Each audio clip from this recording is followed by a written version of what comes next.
Welcome back नाज़रीन, एक बार फिर से आपको खुशामदीद कहेंगे। और नाज़रीन, आजकल एक बहुत ही बहुत अरसे से एक बहुत ही कॉमन इशू जो ख़ातीन और हजरात दोनों में होता है वो है कमर दर्द का। कमर दर्द, शोल्डर्स में तनाव, और जिसे अक्सर हम कहते हैं कि हमारे पट्टे जो हैं वो खिंच गए हैं और दर्द हो रही है। तो क्या इलाज इसका मुमकिन है वर्जिश के ज़रिए? ये आज हम आपको बताएंगे कि किस तरह की एक्सरसाइजेस करके घर पर ही आप अपनी कमर का दर्द या शोल्डर का तनाव जो है वो कम कर सकते हैं। और फिर योगा और एक्सरसाइज जो है वो लाइफस्टाइल का हिस्सा बनाना कितना ज़रूरी है, इस पर हम बात करेंगे। Fitness trainer and yoga expert हमारे साथ आज स्टूडियो में मौजूद है रहमान अब्बास, जिन्हें मैं खुशामदीद कहूँगी। अस्सलाम वालेकुम रहमान। वालेकुम सलाम। क्या हाल चाल है? अल्हम्दुलिल्लाह, आप कैसी हैं? Thank you so much Rahman for coming. और हम इतने लेजी हो चुके हैं कि हर काम दुनिया का कर लेते हैं, but when it comes to exercise या योगा या जिम तो हम कहते हैं टाइम मैनेज नहीं हो रहा, वक्त ही नहीं निकल रहा करने का। कितना ज़रूरी है? क्योंकि हम इसको ड्यूटी समझते हैं। अगर हम इसके बेनिफिट्स अगर देख लेना तो हम कभी भी स्किप ना करें। और ये थेरेपी एक्सरसाइज है। उसके अलावा जिस तरह अभी आपने जिस टॉपिक पे हमने बात करनी है, आज जो हमारा टॉपिक अच्छा, है कमर का दर्द। मैंने ये चीज़ें देखी है, जैसे आप बहुत ज़्यादा लैपटॉप पे वर्क करते हो, बहुत ज़्यादा सिटिंग वर्क कर रहे हो, तो बैक पे, आपके बैक शोल्डर पे और लोअर बैक पे स्टिफनेस आ जाती है, दबाव आ जाता है, खिंचाव आ जाता है। वो हम एक्सरसाइज से दूर कर सकते हैं। अगर हम इसको इग्नोर करते जाएंगे तो बैक ज्यादा स्टिफ होती चली जाएगी, ज्यादा दर्द और बढ़ता जाएगा, फिर हमें लगेगा पता नहीं। और इसमें एक और नेगेटिव चेंज आता है, वो ये है कि आपका पोस्चर डाउन शोल्डर होने शुरू हो जाता है। ये चेंज आना शुरू, क्योंकि आपकी कर्व पोजीशन ये बन जाती है, आप इस पे वर्क नहीं करते, यूं आप बैठ के वर्क करते हैं, फिर शोल्डर्स के ऊपर टेंशन और तनाव जो है वो आना शुरू हो जाता है। तो मैं चाहूंगी कि हम डिमॉन्स्ट्रेशन की तरफ भी चलें, लेकिन क्या ये एक्सरसाइज घर पर ट्राई की जा सकती है? हाँ, इसको आप कहीं भी कर सकते हैं, लेकिन फोकस, कंसंट्रेशन होना चाहिए हम कौन सी एक्सरसाइज कर रहे हैं। और सबसे ज़रूरी बात, माइंड में कोई भी चीज़ नहीं रखनी, जस्ट फोकस और कंसंट्रेशन रखनी है कि ट्रेनिंग में हमने क्या करना है। और when is the best time? दिन में किस वक्त में सबसे ज्यादा? हर एक अब डिफरेंट है, आप इवनिंग में भी कर सकते हैं, अगर मॉर्निंग में हो तो ज्यादा अच्छा है, एम्प्टी स्टमक। बिल्कुल सही। तो डिमॉन्स्ट्रेशन की तरफ हम चलते हैं और हम देखते हैं कि जी एक्सरसाइज किस तरह की है कमर के दर्द को निजात दिलाने के लिए। 4 to 5 एक्सरसाइज बताऊंगा विदाउट वेट, किसी भी वेट की जरूरत नहीं है। अब उसमें कुछ एक्सरसाइजें ऐसी हैं जिसको आप बैठ के कर सकते हैं, कुछ योगा पोजेस में बताऊंगा। लेकिन फर्स्ट एक्सरसाइज आप कहीं भी आप बैठ के कर सकते हैं, चेयर पे भी बैठ के कर सकते हैं, योगा मैट भी अगर है इजी अवेलेबल। फर्स्ट एक्सरसाइज आप मेंटली रिलैक्स और ब्रीद इन ब्रीद आउट करें, कुछ भी माइंड में रखें। उसके बाद फर्स्ट एक्सरसाइज आपने कहा, अगर वैसे आप नेक को डाउन करते हैं तो कम प्रेशर आएगा। आप हाथों को सर की बैक साइड पे लें और डाउन करें, होल्ड करें, ब्रीद इन करें, सर को नीचे की तरफ प्रेशर दें 2-3 टाइम, 10 सेकेंड होल्ड के साथ आपने करना है। टाइम बढ़ता जाए वो ज़्यादा अच्छा, मैक्सिमम 30 सेकेंड। उसके बाद नेक्स्ट एक्सरसाइज आपने करनी है, हाथों की फिंगर्स को इस तरह आपस में, और फिर उसके बाद टर्न करें, बिल्कुल स्ट्रेट ले जाएं। इसमें सबसे ज़रूरी बात, हेड को डाउन करना है और हाथों के प्रेशर को आप बैक पे ले जाएं। और इसमें आपकी बैक बिल्कुल स्ट्रेट रहेगी? बैक बिल्कुल स्ट्रेट रहेगी। आप अपनी नीज और टोज के ऊपर बैठे हुए हैं? नहीं, आप किसी भी अब इसमें में बैठ सकते किसी भी चेयर पे बैठ के भी आप कर सकते हैं। अच्छा। लेकिन आपका जो अपर पोर्शन है वो बिल्कुल स्ट्रेट है, हाथों की पोजीशन बिल्कुल स्ट्रेट, बट नेक डाउन करना, हेड डाउन आगे की तरफ, ठीक है। जब आप बिल्कुल स्ट्रेट करेंगे, हेड डाउन करेंगे, तो तभी आपके बैक मसल रिलैक्स होना शुरू हो जाएंगे। टेम्पररी फील होगा कि स्टिफ है, लेकिन रिलैक्स होना शुरू हो जाएगा। Then easy exercise. उसके बाद योगा पोजेस, और ये भी 10-10 सेकंड्स ये पोस्चर्स जो है वो आपने रिपीट करने हैं। हाँ, उसमें 3 टाइम आपने करना है। अब उसके बाद मैं योगा पोजेस बताऊंगा, इसको आपने करना है। ठीक है। बिगनर, अब इसमें बिगनर लेवल और यानी कि मेरे जैसे लोग ओके, बिगनर लेवल के लिए हाथ अपने नीज पे रखें और लेग नॉर्मली जितनी वाइड कर सकते हैं, जितनी फ्लेक्सिबिलिटी है, इसका फायदा भी ये होगा कि मसल मोबिलिटी बढ़ती जाएगी। ओके, हाथ straight, then up side position, ये बिगनर लेवल है। इससे अगर आपका पोस्चर डाउन भी है वो स्ट्रेट होना शुरू हो जाएगा, बट आफ्टर 2-3 डेज आप रिजल्ट आपको नजर आना शुरू हो जाएगा। ये हो गया बिगनर। और ये आपने अपनी कंफर्ट पे करना है कि जितनी आपकी टांगे, जितनी फ्लेक्सिबिलिटी है उसके हिसाब से करना है, ज्यादा खींचना नहीं है इसको शुरू में। ये ना हो कि वो आपके हैमस्ट्रिंग पे दबाव आना शुरू हो जाए। उसके बाद इसी को हमने इंटरमीडिएट लेवल पे करना है, जो इसका रियल एक्चुअल एंगल है। वो था बिगनर्स डे। इसमें हाथ स्ट्रेट, देन अप। बट ये बड़ा मुश्किल है। हाँ, और लेकिन ये रहमान आई थिंक शुरू में लोगों को के लिए मुश्किल होगा जमीन को टच करना। इवन हाँ, आई सी तभी माय मैंने सेल्फ डूइंग बताया इट, कि तो शायद मैं जमीन पे हाथ ना लगा सकूं। तो इसीलिए मैं बताया ना कि जो बिगनर लेवल है, हाँ। आप इसको नी आप के ऊपर उसके सपोर्ट प्रेशर ले दें, लें। देन आप इसको करें। ठीक है। उसके बाद 2-3 एक्सरसाइज करने के बाद हम इसको 2-3 आहिस्ता दफा आहिस्ता आप हाँ, obviously- फिर दिल करेगा कि हम नेक्स्ट लेवल पे जाएं। वो नेक्स्ट लेवल फिर आपने फ्लोर तक जाना है। ठीक है। और ये बैक एक के लिए है। बैक के लिए अगर आपका पोस्चर डाउन है, वर्क करने की वजह से डाउन हो गया है, यो ऐसे। पोजीशन हो जाती जी, है ना, बिल्कुल, बिल्कुल। वो स्ट्रेट होना शुरू हो जाएगा। है। आपके स्पाइनल एरिया में जो अगर स्टिफनेस है वो दूर होना शुरू हो जाएगी। आपके जो बैक शोल्डर है उसमें जो अगर स्टिफनेस है वो दूर होना शुरू हो जाएगी। बिल्कुल सही, बिल्कुल सही। बट उसमें फोकस, कंसंट्रेशन, कुछ भी नहीं सोचना। आपने एक्सरसाइज करनी है और फोकस करने के मेरे कौन कौन से मसल स्टिफ थे और कौन से मसल पे इफेक्ट आ रहा है। बिल्कुल सही। ये कंपैरिजन बड़ा जरूरी है बहुत कि आप जरूरी है। Concentration is a very important. आप एटलीस्ट कंपेयर करें कि आपकी पहले की सिचुएशन क्या थी और बात की क्या है। क्योंकि मोस्टली लोग ये करते हैं, उनमें मिस्टेक क्या होती है, अच्छा सर ने ये बताया था, ओके हमने ऐसा कर दिया, लेकिन हमें पता हो कि हम कर क्या रहे सही। हैं, हम किस मसल्स के लिए कर रहे हैं। Focus, concentration very important. सही। उसके बाद आपने इजी कहीं भी, अब फ्रस्ट्रेशन है, दबाव है जिसकी वजह से आपको बैक पे लग रहा है, बिल्कुल आप फ्लोर पे भी हो सकते हैं, कोई भी चीज़ बिछा के इजी बैठ जाएं, देन हाथों को बैक पे ले जाएं और रिलैक्स।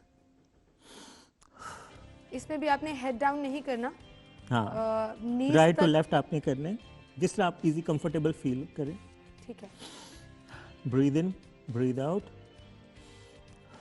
देखने में ये बड़ा आसान लग रहा है। बहुत आसान ये लग रहा है, इतना लेकिन इसके आसान आप है 10 नहीं to है, 15 बिल्कुल। सेकंड के बाद जैसे ही आप इजी होके बैठोगे, आपको लगेगा पता नहीं क्या हो गया, मसल टोटली रिलैक्स्ड हो चुकी है। अच्छा अच्छा। हाँ। ये आप ये योगा पोजेस है जो मैंने पहले भी बताया। और ये वो कितने सेकंड तक आपने सेम पोजीशन में रखना है? 10 to 15 सेकंड मिनिमम। उसके बाद आप उठ जाएं और दोबारा से बिल्कुल इस पोज इजी, में आप जाएं। ब्रीद इन ब्रीद आउट करें, कुछ भी ना सोचें, खुद को बिल्कुल इजी छोड़ दें, ठीक है। कुछ भी ना सोचें। हाँ, ये बड़ा जरूरी है कि ये अपना नहीं कि माइंड में जो बाकी है- चीजें भी चल रही हैं तो आप अच्छा, ये कितनी दफा रिपीट करना है? मतलब Three अगर time, आप एक minimum दफा three time थ्री आपने, टाइम्स, हाँ। अच्छा 3 टाइम्स 10 सेकंड्स के लिए आप पूरा एक सेट लगाएं। हाँ। और आप विदाउट दिमाग में कोई सोचे लाए ये पोस्चर करें। एक दफा मैं चाहूंगी कि आप रिपीट कर दें इसको। ओके, हाथों को आप बैक पे ले जाएं, हेड डाउन करें। और इजी। वैसे नॉर्मली ये पोज आपने देखा हो कि बच्चे भी अक्सर ऐसे बैठ जाते हैं। अच्छा, और इसमें सबसे ज़्यादा एक और चीज़ भी बड़ी ज़रूरी है योगा में, ख़ास तौर पर ये मैंने जितना भी देखा है, और मैं I am not expert but as a learner, कि ब्रीदिंग एक्सरसाइजेस यस, बहुत ब्रीदिंग जरूरी है, एक्सरसाइज हर को posture वैक्यूम में। एक्सरसाइज भी कहते हैं। इससे इसके जो बेनिफिट ये हैं कि आपका लोअर बैली वो कम होना शुरू हो जाता है। ब्रीद इन, अब इसको आप डिफरेंट पोजीशंस में भी कर सकते हैं। जैसे है। आप, मैं इजी होके बैठा हूँ, ब्रीद इन करूंगा, 10 सेकंड होल्ड करूंगा, मुझे टाइम का पता होगा कि मैं इतने टाइम पे कर रहा हूँ। आपके कोर मसल्स को, रिब्स एरिया को breathe in, then breathe out. आपके अगर लोअर बैली है, अच्छा, कोई टिप्स जो फोकस करने के लिए हों कि मतलब अगर आप इस तरह बैठे हुए हैं तो आप यकीन जानिए मेरे समेत जितने लोग टीवी पर देख रहे हैं वो सब कुछ ना कुछ सोच रहे होंगे, हमने ये करना है, हमने ये करना है, ये भी करना है, वो भी Exactly, करना है, ऐसा ही ये है। प्लान करना है, वो प्लान करना है, तो वो एक्सरसाइज का पर्पस खत्म हो जाएगा। तो हाँ। फोकस करने के लिए टिप क्या है? फोकस करने के लिए पहली बात तो आपके पास एक टारगेट और मोटिव, अब अगर तो कोच भी नहीं है या जो भी मोटिवेटर होना चाहिए, या आपके सामने एक टारगेट हो कि मैंने ऐसा करना है, बस उसी को वो माइंड में motivation जो है वो बहुत matter करती जरूरी है। है। उसी से काम जो है ना स्टार्ट होता है। उसके बाद जब आपने एक्सरसाइज करनी है 5 मिनट के लिए, कोई जरूरी नहीं है सब कुछ माइंड से निकाल दे, जस्ट फोकस कि मैं कौन सी एक्सरसाइज करनी है। जी। और इसको आप मॉर्निंग में भी कर सकते हैं, क्योंकि कंपल्सरी नहीं कि मॉर्निंग में ही करना है। अगर आपके पास टाइम है या रूटीन ऐसी है तो आप इसको इवनिंग में भी कर सकते हैं। और सबसे ज़रूरी बात, खाना ना खाया हो उस वक्त। अच्छा, खाली हुआ। पेट करें तो ज्यादा हाँ, या ज्यादा तो अच्छी खाने के रहेगी? आफ्टर 2 आवर्स, जैसे आपने 8 o'clock डिनर कर लिया, उसके बाद 10 o'clock आप इसको कर सकते हो, क्योंकि ऑब्वियसली उसको डाइजेस्ट होने में थोड़ा सा टाइम लगता है। जब आपने breathe out, breathe in, breathe out exercise करनी है तो आपको थोड़ा सा ब्लॉट टाइप फील होगा। तो इसके लिए ज़रूरी है या तो आप इसको मॉर्निंग में करें, मॉर्निंग में करें, easy। निहार मुंह।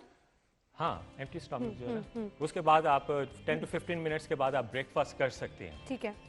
और ये कितनी देर तक की एक्सरसाइज होनी चाहिए? I मतलब think अगर आप अगर एक दफा इसी आप बैठे हैं पैटर्न को रिपीट तो करेंगे कितना तो टाइम आपको? 10 to 15 मैक्सिमम। 15 मिनट्स। ठीक है, और आई थिंक ये कोई इतना हार्ड नहीं है। नहीं, कुछ आप भी अपने नहीं। बेडरूम में हम तो वैसे जो भी है वो बैठे बैठे मैट 10 to रखें। 15 मिनट गुजार देते हैं। एग्जैक्टली, बैठे बैठे। अच्छा, एक और चीज जो मुझे याद आया कि अगर जिंदगी में कभी ट्राई किया है, I don't do exercise at all, मुझे लगता है शायद मेरा स्टेमिना नहीं है, और ऐसे बहुत से लोग ये समझते हैं, उनके लिए आपका मैसेज क्या है? मैं जो बात करने लगी थी वो मैं कंटिन्यू करूंगी, लेकिन मैं आपसे ये पूछना चाह रही हूँ, जो मुझ बिगनर, जैसे लोगों को कैसे इंस्पायर करेंगे आप हाँ। एक्सरसाइज के लिए? पहली बात तो ये कि ज्यादा मत सोचें। फ्रस्ट्रेशन होती है, हर एक इंसान में होती है, स्ट्रेस भी आता है। ऐसी एक्सरसाइजेज भी हैं जिससे स्ट्रेस लेवल दूर होते हैं। कुछ भी ना सोचें। देखें, अल्लाह ताला ने एक सिस्टम बनाया हुआ है, अगर हम ओवर सोचेंगे तो हम खुद को नुकसान दे रहे हैं। आप ट्रेनिंग को ड्यूटी मत समझें। अगर आप इसको ड्यूटी समझेंगे तो फिर कभी नहीं होगी, क्योंकि आपको लगेगा अच्छा मैंने 15 मिनट करनी, आज मैंने कर लिया ये थेरेपी एक्सरसाइज। जान ना छुड़ाएं। हाँ, जान ना छुड़ाएं। ये बड़ा ज़रूरी है। अच्छा, दूसरा मैं जो बात करने लगी थी कि अगर आपने फोकस करना है, किसी भी चीज़ पर कंसंट्रेट करना है, तो आप अपनी जो ब्रीदिंग पैटर्न है उसको काउंट करना शुरू कर दें। हाँ। वो खुद ब खुद आपकी First. कंसंट्रेशन बाकी चीज़ों से खत्म हो जाएगी। आप अपनी सांस अगर ले रहे हैं और निकाल रहे हैं, उसकी सिर्फ काउंटिंग शुरू कर दें and keep concentration on counting, तो बाकी जो इधर उधर की चीज़ें हैं वो दिमाग से उसके निकल अलावा जाएंगी। ये जो एक्सरसाइज है, जो बिगनर लेवल है या जिनको एक्सरसाइज का बिल्कुल नहीं पता या मसल फ्लेक्सिबिलिटी नहीं है, वो भी ये कर सकते हैं एक्सरसाइज। क्योंकि बिगनर एक स्टेज आती है कि जिसमें ऐसा लगता है अच्छा मैं ये कर सकता हूँ, ये मैं नहीं कर पाऊंगा, अब इसको मैं कहाँ से शुरू करूँ। हाँ, लेकिन आपकी अच्छी बात ये कि आप उनके लिए आसानी भी बता रहे हैं कि इसका नेक्स्ट वर्जन ये होगा, लेकिन शुरू आपने यहाँ से करना है। अच्छा, शोल्डर स्टिफनेस के लिए क्या एक्सरसाइज है? शोल्डर स्टिफनेस के लिए उसमें इसकी वजह से मुझे भी बड़ी शिकायत रहती है, ऑनेस्टली स्पीकिंग। क्यों? तो मैं जरा कंसंट्रेशन से देखना चाहूंगी कि इसकी एक्सरसाइज है। ओके, हाथों को आप बैक पे ले जाए, हाथों को जोड़ें, ठीक है। ये शोल्डर डाउन है, मेरे डाउन पोजीशन है। उसके बाद डाउन है, इसको आपने बिल्कुल बैक पे ले जाना है, हाथों को नीचे की तरफ प्रेशराइज करना है, ठीक है। देन नेक अप होल्ड करना है। क्योंकि अगर आपके मसल स्टिफ हैं तो शुरू में तो आपको ऑब्वियसली हाँ, मुश्किल होगी, ऐसा लगेगा कि पेन भी पता होगी। नहीं क्या हो गया है, ये गलत एक्सरसाइज है, ये गलत एक्सरसाइज नहीं है, बस आपने फोकस करना है प्रॉपर एंगल। और टोस पर बैठना जरूरी है या इजी रिलैक्स होके? जैसे देखिए, अगर आप चेयर पे बैठेगे तो बैक पे हाथ लगेगा, आप फ्लोर पे बैठते हो तो ज्यादा ठीक है। ज्यादा ठीक है। हाँ, और प्रॉपर फ्लोर पे आप एंगल किसी, हाँ ठीक है, जो भी आपका कंफर्टेबल। फिर उसके बाद हाथ बिल्कुल स्ट्रेट, क्लॉकवाइज और एंटी क्लॉकवाइज इसको आपने रिपीट करना है, बिल्कुल स्ट्रेट रखना है, जैसे आप किसी दीवार को जो ना प्रेशर दे रहे हो, और बिल्कुल इसमें बेंड नहीं आना चाहिए, बिल्कुल स्ट्रेट करके देन रोटेट। कफ रोटेटर होता है इसमें, अगर आपके मसल स्टिफ हैं, लैटरल मसल हैं, उनमें स्टिफनेस आती है, तो उसको रिलैक्स करने के लिए, अगर स्टिफनेस है रिलैक्स करने के लिए, उसके हाथों को बिल्कुल स्ट्रेट देन रोटेट। आप इसको 20 काउंट करें, 1 2 3 4। और अगर आप थक जाएं तो आप नहीं, थोड़ा- स्टार्टिंग इतना ही है, 15, Starting हाँ, 15 to 20 रैप्स, ठीक है, ठीक है। इतना इजीली हो जाता है।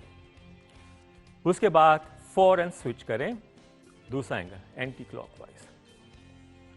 ये कफ रोटेटर को रिलैक्स करने के लिए, अगर उसके टिश्यूज में अगर स्टिफनेस है, मसल स्टिफ्स हैं, लैटरल मसल स्टिफ है, आपके बैक शोल्डर मसल स्टिफ है, ये उसके लिए इसको आप 2-3 टाइम्स करें, मसल्स आपके शोल्डर जो है वो रिलैक्स हो जाएंगे। ठीक है, ठीक है। और ये आप वही 10 to 15 मिनट्स आप करें हाँ, दिन में। और इसका कितने पैटर्न आप इसको ऐसा भी हो सकता है कि ट्रेनिंग में, जैसे आप कोई भी मसल ट्रेनिंग कर रहे हैं, अगर तो बिगनर है तो इसको आप फर्स्ट स्टेज समझें अपनी, और अगर जो ट्रेनिंग कर रहे हैं आफ्टर ट्रेनिंग मसल रिलैक्सेशन के लिए भी आप उसको इसके साथ कंबाइन कर सकते हैं। बिल्कुल सही, इसके साथ कंबाइन कर सकते हैं और ये बड़ा जबरदस्त हो जाएगा। आपकी कमर दर्द, शोल्डर दर्द, और अगर आपकी बाजुओं में दर्द है हम किसी उसके लिए थेरेपिस्ट के पास जाते हैं, हम उसको बताते हैं हमारे साथ ऐसा हो गया, लेकिन आप इस एक्सरसाइज को करें, आपको कहीं जाने की जरूरत कहीं जाने की जरूरत नहीं पड़ेगी, क्योंकि रहमान सिटी अटेंड में हमारे साथ हैं जिन्होंने आपको बताया है और अपनी तमाम एक्सपर्टीज जो है वो आपके साथ शेयर की है। Well, thank you so much Rahman, you so much. आपकी तशरीफ आवरी के लिए। और इसी